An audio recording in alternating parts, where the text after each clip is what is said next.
अरे कमर लचकावेलू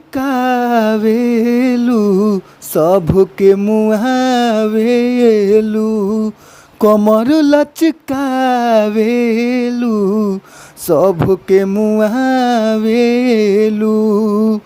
ढोढ़ी के नीचे लहंगा तू सरकावेलू। अरे कमर लचकावेलू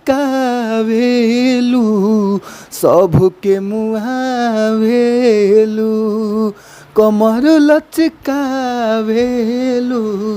सबके मुहावेलू।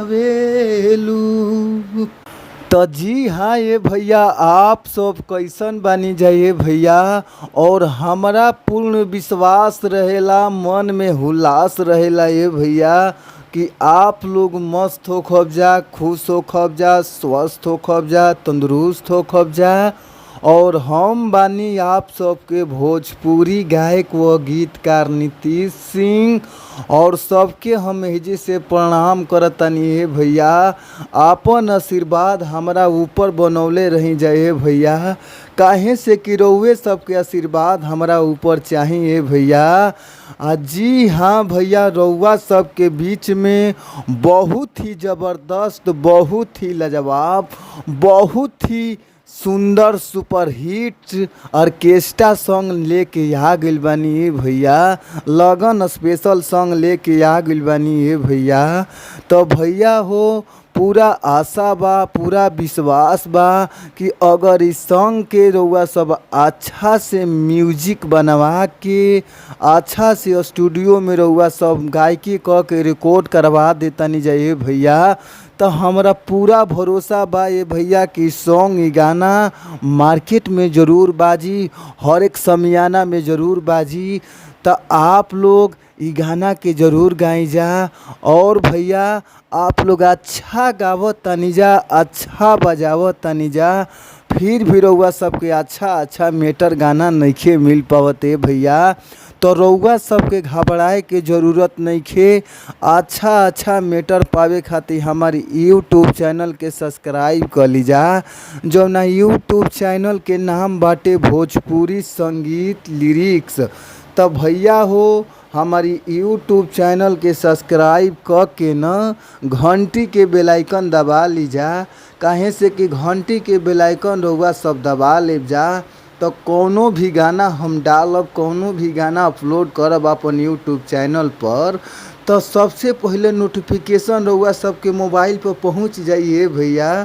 तो आप लोग ज़रूर सब्सक्राइब कर ली, घंटी के बेल आइकन ज़रूरे दबा ली। और आई जा हमनी के चलल जाओ अपन मुखड़ा के ओर।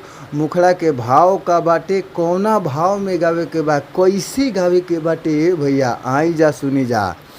अरे कमर लचकावेलू सबके मुहावेलू। कमर लचकावेलू सबके मुहावेलू। ढोढ़ी के नीचे लहंगा तू सरकावेलू। अरे कमर लचकावेलू सबके मुहावेलू। कमर लचकावेलू सबके मुहावेलू। तो भैया अगर ये मेटर अच्छा लागता, गाना मस्त लागता, तो फुल सॉन्ग लेवे खातिर स्क्रीन पर नंबर बा, नंबर नोट भी कर लीजा। 98 350 77 203। एक बार और नंबर नोट कर लीजा, 98 350 77 203। तो आप लोग ज़रूर कॉल करी। कॉल कैला पर बहुत ही कम से कम चार्ज में रउआ सबके सॉन्ग मिल जाई। तो फिर मिलल जाई नेक्स्ट वीडियो यानी अगला वीडियो में। तब तक खातिर thank you, by so much, धन्यवाद।